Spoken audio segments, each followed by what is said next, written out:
Hello and welcome to another episode of Little Give. I'm so excited for you to meet our guest today. Something totally outside of what we normally produce, but I'm so excited for you to learn more about things we didn't know about before. Go ahead, introduce yourself. Tell us where you're from. Tell us what you're all about. Thank you so much for having me on. My name is Margie Breault. I am the founder of Prism of Brilliance. And what I do and what my mission is in the world is to help people come back into alignment with natural law and the ancient way of being. So, a lot of the things that I am teaching and I'm facilitating is all about helping people come back into the way of ancient and Aboriginal beings. So, natural law is Bonpo pre religion, the way those ancient beings used to move in unison with the earth and the stars and the galaxies beyond the beyond. And scientifically, it's proven to be the way that the universe and nature is today when humans have taken themselves out of it. So what I aim to do is to teach people how to come back into that natural rhythm and begin to bring their lives into the flow so that they can start to embody that sacred flow, because it really is sacred and our birthright to be a part of that because we are a part of nature. And so all of the things that I've been taught and the things that I continue to learn now have been taught to me by Lisa Swari Murphy, who is the founder of Swaha Yoga and Synergy of Sound Academy. And she mentors me greatly, which is a phenomenal as I go on my own learning journey, because I am also a teacher and a speaker and an author. So it allows me to harness that wisdom of natural law and understand the science and the psychology behind it so that we can merge the mind, body, and spirit and merge the mystic and the scientist and bring ourselves back into wholeness. So my mission is to help people unlock that wisdom that lives inside of them already, because it's in our cellular DNA, and allow them to come back into a natural and more authentic place. Wow, that was so much in one just little like snippet of what you do. And I find it fascinating. And I think it's interesting to be able to figure out like what you don't know might be the greatest thing that you need to know. So I love hearing about things that I'm not sure about. So we're going to do something a little bit random today, and we're going to bring the producer on because he has some questions for you. So Andrew, go ahead, introduce yourself. Tell us where you're from. Tell us what you're all about. My name is Andrew. I'm the producer of The Little Give. I've produced every episode of this show and never once appeared on camera until today. Margie, I am absolutely curious if you could slow that down for me, because you went all the way from ancient Aboriginal to reconnecting with ourselves. Slow down and give me start from the beginning and talk to me like talk to my inner child. How about that? Talk to me real slow. Okay. When you are thinking about coming back into this way of being and understanding natural law, it's understanding that we all have triggers and limiting beliefs and things that we have been given as ideas that we need to operate inside of. And so a lot of us as adults, we didn't realize what those limiting beliefs were. We didn't realize what those systems were going to be that were going to make us separate. So when I say separate, I mean like pulling us into a worry mind versus allowing us to be in the guidance of our heart. Now, children naturally are in the guidance of their heart and they're very curious, and they're taught judgment and they're taught hate and they're taught separation. And then they think those are the ways that they're supposed to be because that's what they're taught. They're taught that worry is a form of love. They're taught that it's better to give than receive. They're taught that they, shouldn't be barefoot in the earth and allowing themselves to connect with nature, and that they should be at a desk somewhere doing a 9 to 5 job. Those are things that children and people are taught. So what I'm doing when I'm working with people is I'm identifying those limiting beliefs that have been created their identity. I am identifying the looping patterns that have allowed them to stay in this loop and allow them to reconnect with their authentic selves and truly understand themselves on a deep level. And I'm using a variety of modalities when I do that are all based on ancient wisdom and that are all connected in and tapped in through that natural law. So I'm using sound healing, which we call the synergy of sound. I'm using oral transmission, which is connecting into those streams of consciousness and speaking them. I'm using the mind body connection. I'm using movement. I'm using mantra. I'm using meditation. I'm using breath work. I'm using shamanic practices. And again, all of those are woven through the lens of natural law. And natural law if anyone wasn't listening in the beginning, I'll say it again. Natural law is Bon Po, pre-religion. So it's before all of these ideals were taken by man and perverted to be used for the love of power versus the power of love. And so I'm helping people come back into that natural rhythm, and that natural rhythm is the formula that heals us. So that helps us heal from traumas, heal from limitations, heal from those obstacles that have been put in our way, and understand ourselves with compassion and empathy and curiosity versus going into separation of worry and judgment. And so for me, you had me at the learned behaviors. So when you're going from the child who experiences things as a child does and teaching them behaviors, teaching them, I know Cindy loves self-limiting beliefs and overcoming those self-limiting Mhm. beliefs and getting back to being like a child. I'm in 100%. Now, it sounds like you're taking, you said shamanic practices, you're taking from the pre-religion. How do you get those skills? Where do those come from? Yeah, that's a wonderful question. So, my mentor, Lisa Shwari Murphy, she was born into, um, when she was born, she was told that she was, this is a long time ago, that she was mentally retarded. Obviously, that's not the term that we would use anymore. It falls under the spectrum with having autism spectrum disorder. And so she was born into a brain that wasn't in that separation. And as she went into more discordance with the world, it really made her start to have tics and separation and all of these things that were happening to her because with her brain really taking guidance from her heart, she couldn't understand the opposite vortex of the world. And so when her family took her into a place where they allowed her to really be herself, she started to get all of these downloads as an oracle herself. Obviously, she didn't know what that was at the time, but she downloaded all this information at a very young age, and was given this information from those streams of consciousness at a very young age. And it's been her mission in her life to teach this to other people. Now, she's worked with indigenous tribes, she's worked with Aboriginal beings, she's worked with people who move in this way, and has been confirmed that all of that what she's teaching is based on that natural law that they base all of their teachings on. So that is where I gain all of this wisdom. But really, because generational trauma is stored in our DNA, well, so is generational wisdom. So that is also something that we unlock in ourselves when we start to ignite it through our own liberation and our own healing. I love that. Oh my goodness. So I have a thing myself where I call it grounding. I'm sure lots of people call it that, but I love to go outside and just like lay in the grass and feel, all the feelings of like, man, we're so lucky that Earth is providing for us. I think oftentimes we pass by the amazing things that are all around us, the life, the trees, the breeze, all the things. I think we take it for granted as humans, and it's something that I really spend a lot of time on, making sure that I'm taking care of Mother Nature, because I know Mother Nature's taking care of me.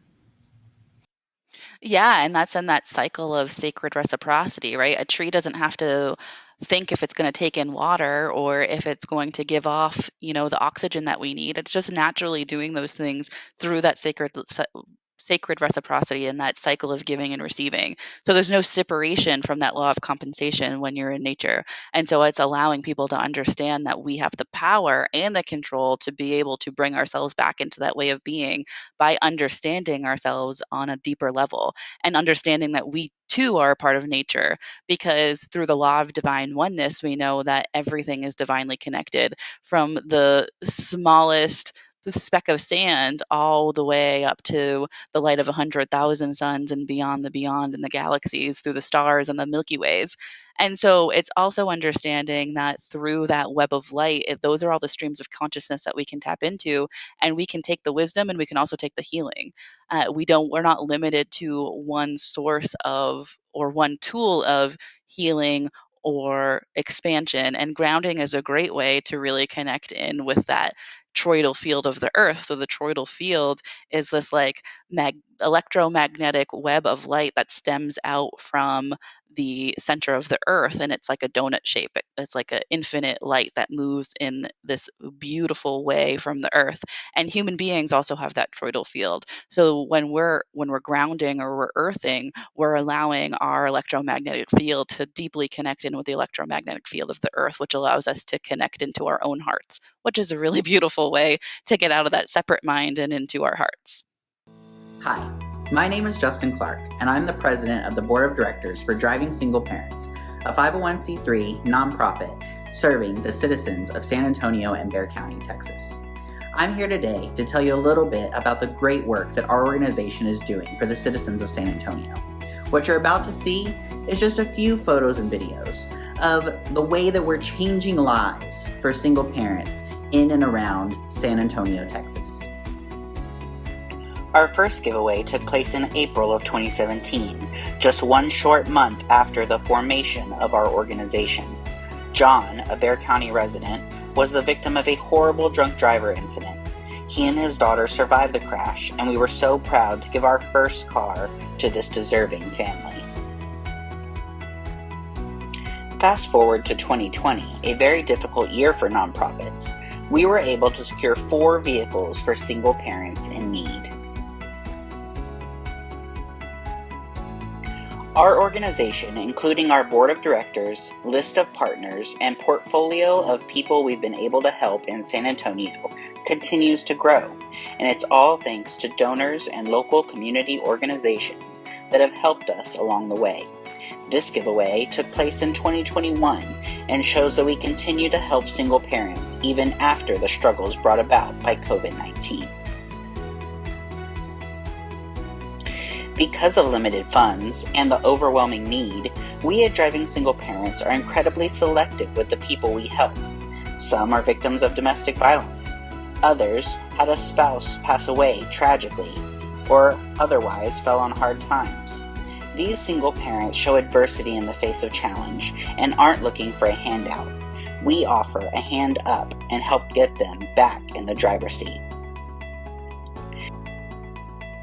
Many of the single parents we help go on to graduate college, get promotions, get married, mentor others, and some have even been so touched by the gift we gave them that they have decided to join our board of directors to pay it forward and ensure the continued growth of our organization. If you would like to help our organization continue to grow and continue to help single parents in need in San Antonio, Texas, and Bexar County, Texas, we would really appreciate your support. Please visit us online at www.drivingsingleparents.org. Thank you. One thing that I really liked that you talked about was, and you've mentioned it a number of times, is when you draw from different cultures and draw from different, I want to say civilizations, and draw from different teachings to create kind of your own. Is that where do you go, or do you travel to get some of this knowledge? Do you read? Are you taught? Tell us how you got some of those different things. Yeah, so I go to a school called the Svaha Yoga and Synergy of Sound Academy. I do also do a lot of reading. I also do a lot because we all want our direct evidence, right? So I would never want anyone to take anything that I say as truth if it doesn't feel resonant to them. I want them to have their own direct observations. I want them to be the scientist of their life. So if that means you listen to a podcast and you read a book that's written by a doctor and a scientist that is proven what I'm saying to be true, or you go and speak to an Indigenous person, you get that information for yourself. That's what I want you to do. But I also want you to experience it in your life. I want you to see where that's working in your life so that when someone asks you about it, you can have that direct evidence to say, I see that in my life. I understand that, and not just from a way that I learned it in a book or I heard someone say it, but I am living it deeply. And that's where it becomes an embodiment versus just knowledge. When we are taking knowledge and we're not living that, that is when it becomes something that isn't true and isn't embodied. So the difference a lot of times, like Aboriginal Indigenous peoples, they get upset when people appropriate their culture is because they're not actually embodying the things that they're learning. And so the way that I have been taught and the way that I teach others is that I want you to have that direct evidence. I want you to embody what you're learning, because I would never want to disrespect an Indigenous person in their culture.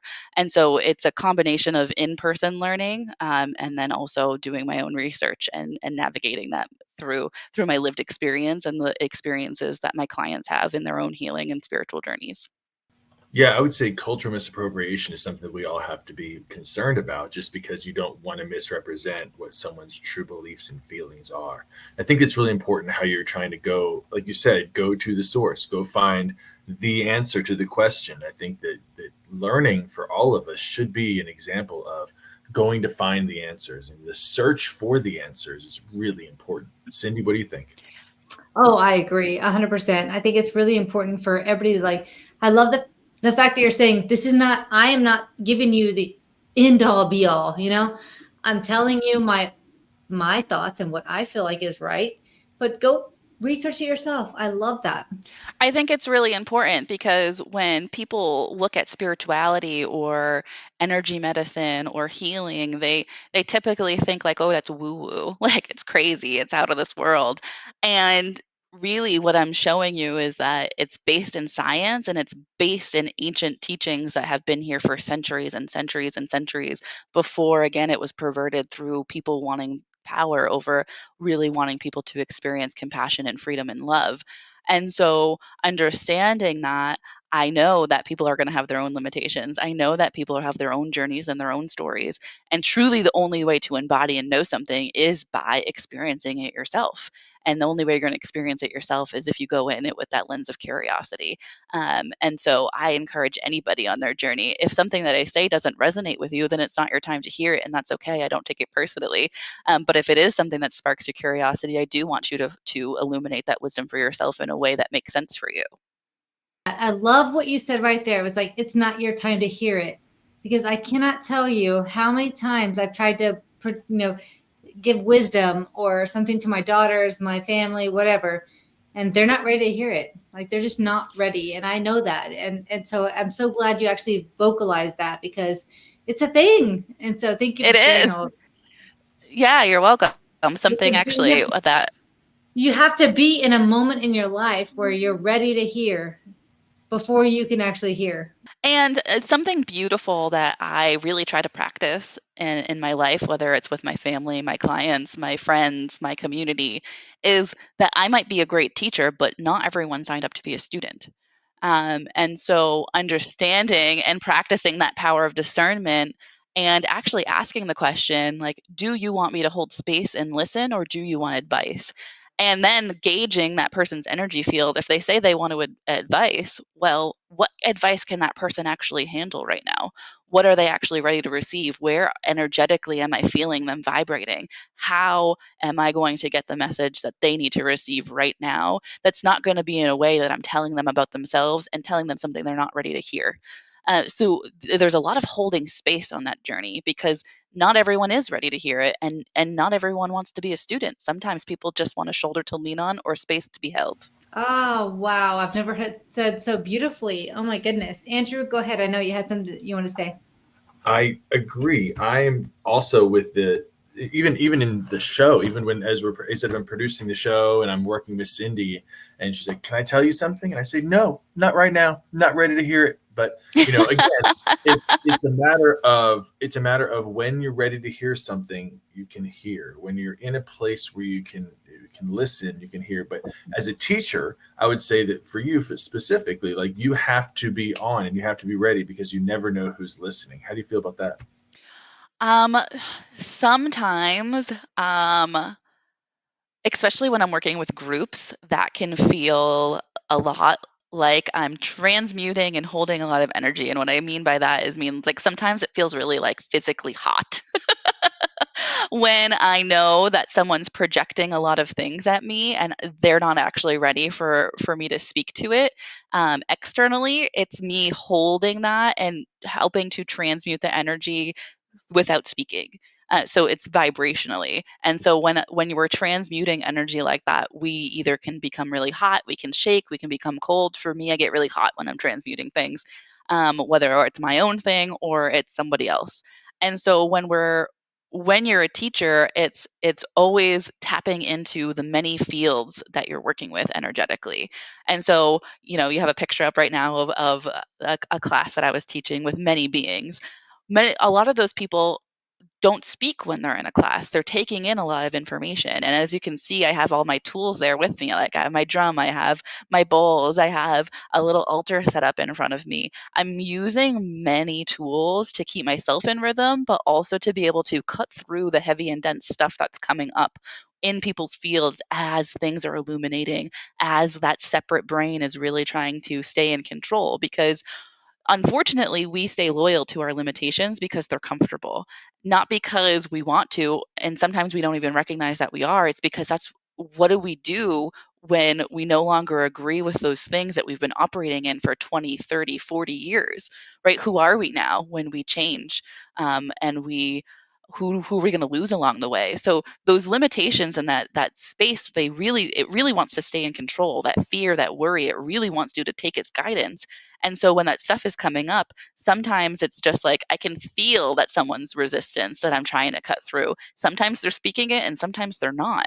And so it's being able to discern like who's ready to hear what and when. It's also like if I'm in a group setting, like that picture that you just were showing, it's understanding that I can say a lot of things because there might be more than one person that is going to resonate with. And so if I'm not directing it towards one person, I can make it a generalization just in general. If someone is experiencing this thing, or if this thing is happening in your life, or you have this limiting belief. And there are some limiting beliefs that I found are pretty universal with people that I work with. Like worry is a form of love is one of those things that people tend to believe, is that like I worry about you because I love you. And that's typically said to people by their grandparents, their parents, their aunts, their uncles, their friends, right?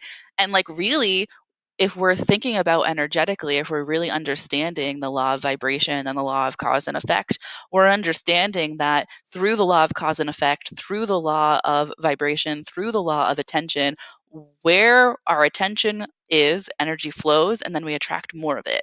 And so if we're placing all of our attention on worry, then we're actually attracting more of that into our fields, into the fields of people that we hold love for. And so then when something happens that we were worried about and we were right, we're validating that worry.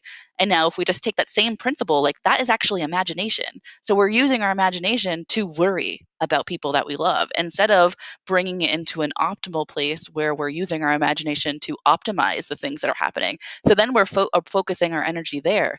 So our vibration is not in this heavy, intense worry place, but it's in this expansive, free, light place where we're optimally imagining situations and scenarios and for the best outcome, for the highest good of ourselves and the highest good of all and the highest good of the people that we're looking at. And so then if our attention goes there, then an energy is flowing there and we're actually helping to create that in reality because we're actioning something. And so if we understand those things, we understand that we have a different choice that we can make in the world. We can identify our thoughts and our beliefs, and then we can change them. And then we don't have to agree to the things that are limiting us. So what I try to teach people and what I try to stay true in my own life is a belief system that limits you isn't the truth. So if you are noticing that something is limiting to you, it feels constrictive, then you should probably look at that. And if you really want to hold on to that as something that you want to operate inside of. I want to go back to something that Cindy and I would probably disagree on. One would be that worry is a form of love. And I would say that when you're putting out that energy in the world, as you said, you put out the energy of I'm worrying about you, that will, cause something necessarily on the other end something bad might happen. Cindy would call that maybe manifesting it. I would think that if I'm worrying about you and I'm worrying about you going to, let's say, Six Flags or going out someplace like that, that would actually put something in the universe to make you more cautious. Say, hey, I'm worrying about you because I'm concerned. And I think that you can take, if, hey, somebody cares about me, somebody's worrying about me, maybe I can take that and be more cautious. Yeah, and that's because that limitation of worry as a form of love is something that you've agreed to, right? So like you can not agree to that. You don't need to operate there. But you're not there yet, and that's okay. And Cindy is right. That is a form of manifestation. But a really key thing to understand manifestation is the law of action. You can't manifest anything without action, right? So like you can look at the worry, you don't need to agree with it, you don't need to speak it. Because then if you speak it to someone else, right? Say you're saying it to your kids, you're saying it to your parents, you're saying it to your friends, right? I'm worrying about you because this could happen. Then they could agree to that. Then they could agree that's going to happen. You could see it and be like, okay, I'm going to send high love to them. I'm going to send freedom to them. I'm going to send, the optimal to them. I see this worry, I see this fear, but I'm not going to agree with his guidance, and I'm certainly not going to project it outwards. Okay. So I'm worrying about you driving down the road speeding. I'm worried about you speeding. And you take that and you could say, well, instead of taking that, you could just say, well, I'm just going to slow down. And that would be a win-win, right? I don't have to worry about you speeding because you're not driving too fast. And now I'm adjusting my actions to address your worries, so that, hey, you don't need to worry about that. Wouldn't that be a win-win? Because if the other person isn't aware of the laws and they agree with your fear, fear is a discordant frequency, right? Worry and fear are the same, right? It's a discordant frequency. And if that person isn't rooted and it can't have the ability to not agree with you, they are going to go down into that worry with you. And so then they, maybe they won't slow down, or maybe the speed is not what actually gets them into the accident, the thing that you're fearing, right? So it's also about like understanding the law of cause and effect, right? Our thoughts, our beliefs, our words, our values, our habits, they have an effect on the world. And through the law of correspondence, we know that our internal environment creates our external reality. So if internally we're holding all this worry, we're holding all this fear, we're following its guidance, and then we're projecting it out into the world, then we are affecting other people's energetic fields. That is just through the law of correspondence. And so we're also have to understand that like that also creates our external reality and how the world is perceiving us and how we are perceiving the world. So all of those come into play. So again, you can look at the worry or the fear and be like, okay, I see that worry and that fear. I'm not going to agree with it. And instead of saying like I'm worried about you speeding, you could say I hope you get there safely, Okay. right? But isn't that the same thing? Instead of So if I'm worried about you speeding versus I want you to get there safely, and would that also kind of adjust their ability, their part of it? So the person who's receiving that worry, or that person who's receiving that advice to get there safely, would that put it into the world in a positive spin? Is that the difference?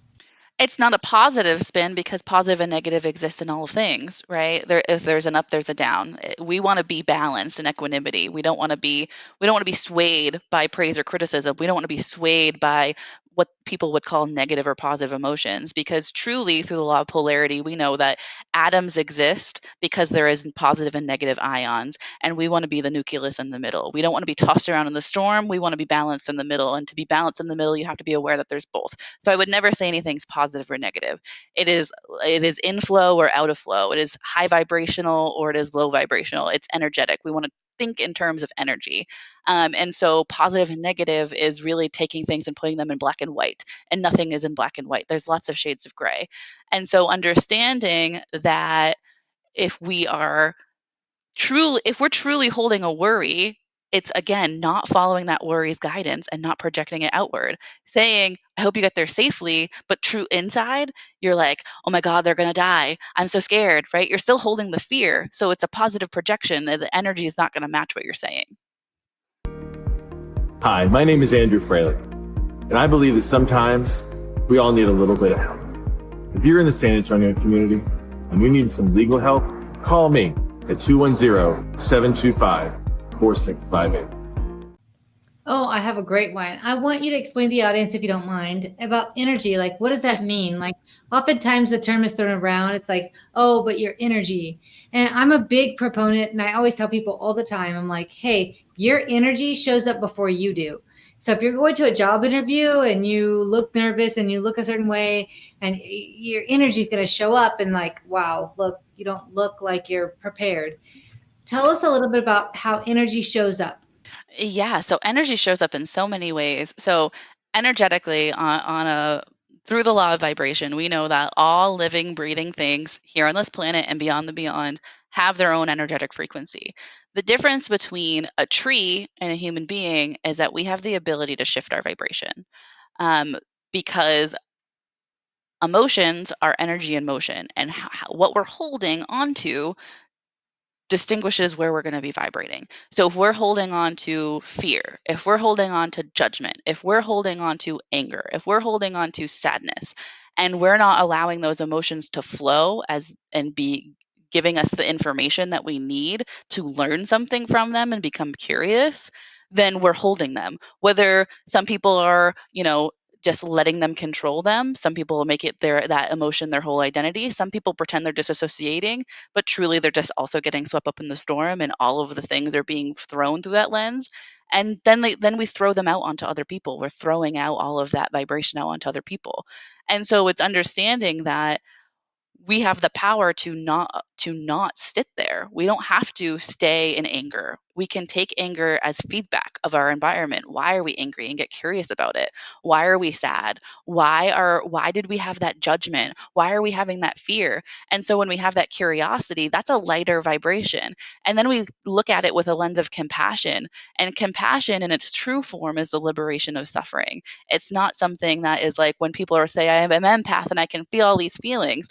Well, that's not liberating anyone's suffering. That's actually like if you're saying that you can only feel everybody else's feelings and you don't know what's yours and what's theirs, one, you don't have boundaries, which is something to really look at, but also you're not really practicing compassion, because when I'm giving myself compassion, I can only give to others what I'm giving to myself. And if I have no true compassion, then I'm not liberating my own suffering and I'm only throwing suffering out more. And so understanding that that's just vibrational, that's literally just energy. And there are so much research and schools of study done by, again, doctors and scientists and researchers who have done the scientific direct evidence that you would need to understand that those words have energy, that those thoughts have energy, and the way that we're working inside of those thoughts and those actions have energy to them as well. So if you are vibrating in a really heavy place, no matter how much you pretend that you're not, people are going to feel it. If you are being inauthentic, no matter how much people believe you, words wise, energetically, they're going to feel it. So your energy absolutely does introduce you before you try to, because again, our internal environment creates our external reality. So internally, if we're vibrating in a certain place, externally it's going to show up. And how that's going to show up, you don't really know, because it's energy. You can't control it. No, Cindy. So I know you definitely feel like a lot of that control. It kind of goes into your other mediums, your manifesting podcast and things like that, about how your internal can control the external. How would you address that? I just think that like everything she's saying makes so much sense. Like I love it whenever somebody comes in the show and they're sharing like something that makes so much sense. And I think right now what you're doing is like just really like don't listen to me. Like listen to the research. Like listen to what's out there already, but this is what I have to share with you. And I think that's so awesome, because a lot of people try to like put that on you and like say, "Oh, do this or do that or blah blah blah." And I feel like you're just like, "Hey, here's the information. Do with it what you want." And I love that. And I'm just totally resonating with everything you're saying. Well, I'm glad to hear that. It's really just an invitation, right? Like I'm inviting you to understand that for yourself. I'm inviting you to, like, if that's something that's going to fuel you, if that's something that you need to hear right now, I'm inviting you to take that next step. So, yeah, I'm inviting you to understand. I'm inviting you to illuminate. I'm inviting you to really take that in and choose a different way to be. You don't need to go in black and white. You don't need to go into this or that. You don't need to go into fear. You don't need to go into control. You simply can just go into the power of love. And if we're looking at terms of vibration, love, compassion, joy, gratitude, they're up there on high vibratory patterns where they're really light and spacious. And energy truly wants to flow in the path of least resistance. So if we want all of those things that we're trying to attract in our lives, and and those things vibrate at love and joy and gratitude and expansion and in freedom, well then we need to vibrate there too, or we're never going to attract the things we want. Or if we do, they're going to come as quickly as they came. We need to think of energy as terms of a flowing river. And the more heavy and dense things we're putting in the river, the less it's going to flow with that less resistance. It's not going to go very easily. And so the more we can start to chip away at those boulders and remove them from our energy field, remove them from our river, then things are going to come and flow a lot more easily. It's not that boulders aren't going to like come back there. That's okay if they do. It's just like we have more awareness to move them out of the way now. We have more tools to chip away at it when we are understanding ourselves from a lens of compassion and curiosity versus trying to force perfection through judgment. I was going to use the word tools right as you were getting to that part. I was like, yeah, you're getting the boulders are going to be there, but now you have more tools to be able to combat them. I really like how I was thinking that, and then you said it. Maybe it was the energy. The energy. I was didn't picking wanna up say on it. your vibes. I think you were. Typically, when I'm having these conversations, they all come out differently because I'm connecting with the energy fields of the people that I'm working with, whether it's in a conversation through, a platform like what we're doing right now, or it's in person. So it's always the same message said in a different way.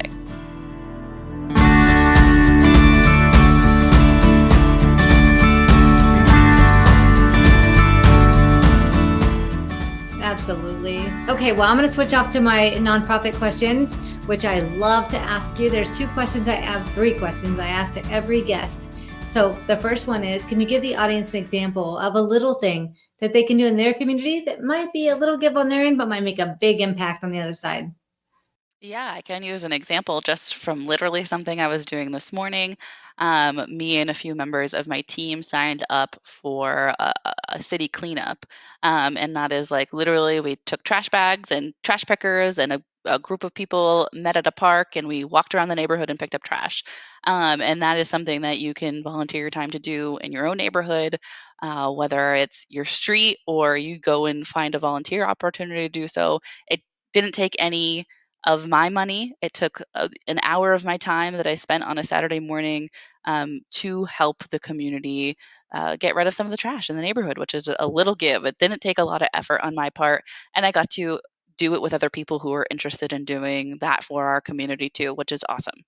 I love that. That's the whole thing. It's like little gifts. That's the main focus. Can you give the audience an example of a time in your life where somebody did something little for you that might have been a little give on their end, but really made an impact on you and in your life?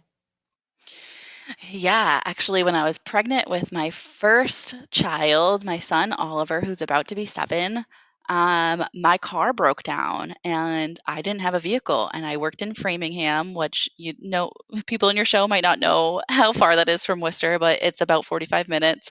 And I was managing an adult residential house, and that was that was my means of income. My fiance at the time had his own job, not in Framingham, and so my aunt was able to both co-sign for a car, but also give me some money for a down payment, which made a tremendous impact on my life.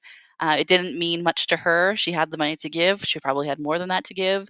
And it meant the world to me because then I was able to continue to go to work and provide for my family and my child. I had that car until last year when I got into an accident. So I would have still had it if the accident didn't happen.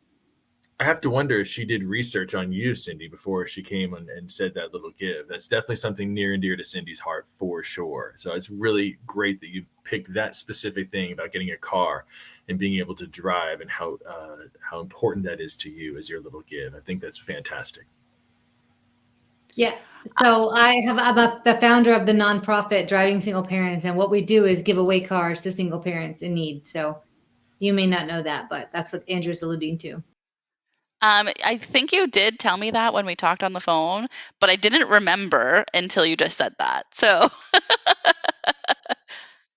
Well, thank you for sharing your amazing stories about, giving. I think it's so important that people understand that there's little things they can do that really make an impact. Can you go ahead and share with the audience a nonprofit that you're excited about? yeah, so a nonprofit that I really love in my community is called Entrepreneurship for All, or E for All, Greater Worcester. It is a nonprofit that is helping entrepreneurs who have an idea or have just started their business really begin to create a network and understand what it means to own a business. So they take them through a 12-week accelerator program that is like soup to nuts, everything you would want to know from about opening a business, from like how to create your elevator pitch all the way up to like how do I make a social impact with my business. So it sets you up with a group of like anywhere from 10 to 20 other entrepreneurs in your community who are opening businesses. So it's like creating that network of people that you can lean on to ask questions and have support where you're going through things that you would go through as an entrepreneur. And it also sets you up with mentors from your community as well. And so it's setting you up with people in the finance field, or people who have owned their own business and been successful, or people who are working as in the tax world or working in local banking. And so it's being able to connect with people who have an expertise to share with you as a business owner. And then it allows you to open up to their network as well. And through this, you have an opportunity to win some money. And they're all of the sites, but Greater Worcester is near and dear to my heart because I'm from Worcester. And I also helped to launch the site in 2020. I was the first program manager for eFrog Greater Worcester. So it's an organization that I still give back to today. I volunteer with them frequently, and that I really, really think makes a huge impact for the entrepreneurs in our community. Wow, incredible. You've shared so much with us today.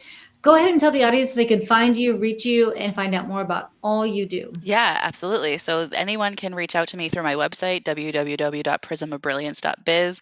If people are really interested in starting to go on their own healing journey, and they really want to know more about like where can I find resources, I do have the 12 months of flow coaching coming into Rhythmic Reality, which is available on Amazon. So that's something that people could purchase if they're not quite ready to reach out but want to learn more. It's something that I created for people who are ready to start being in practice, but maybe not ready to start seeing someone as a coach or a healer yet. And so I also give it to my clients too, so that they have a resource in between our sessions. So they can find me there, and then they can also tune in to a local radio show, which is also streamed live on Facebook. I co-host a local radio show called Now I Thrive. It's through Unity Radio, and I do that Wednesday nights with my co-host Armida. Wow, you've shared so much with us today. I'm so grateful for you and all the time you spent with us. And for the audience out there listening, go visit her. Find out more about her and all she does. And if you're passionate about that nonprofit that she mentioned, please do go visit their website. Find out more. And if it's something you're truly interested in, then you can go and donate $1 or $5. That really makes a huge impact to nonprofits. And we're so grateful for everything that you do to help support this show and these amazing guests we have. Thank you again for being on, and we're so grateful for you. And thank you again so much for the opportunity to be here, and for the questions that you asked, and allowing me to share this with your audience. So grateful. Thank you again, and we'll talk soon. Thank you so much for watching this episode of Little Give. If you would like to learn more about how I highlight ordinary people doing extraordinary things to help others, or maybe you'd like to be a guest, or maybe you know a nonprofit that you would like to see featured on a future episode of Little Give, you can find all the information on our website at littlegive.com. If you'd like to get involved with our kindness split segment, please do send in those videos.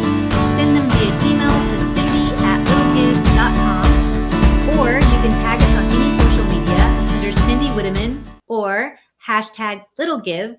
If you'd like to know more about our podcast, you can also find us on all major streaming platforms under Little Give Podcast. Please do find our Facebook group under Little Give TV Show and join it. We'd love to keep you up to date with future episodes. Thank you all so much for watching, and I can't wait to highlight the next ordinary person doing extraordinary things to help others. See you next time.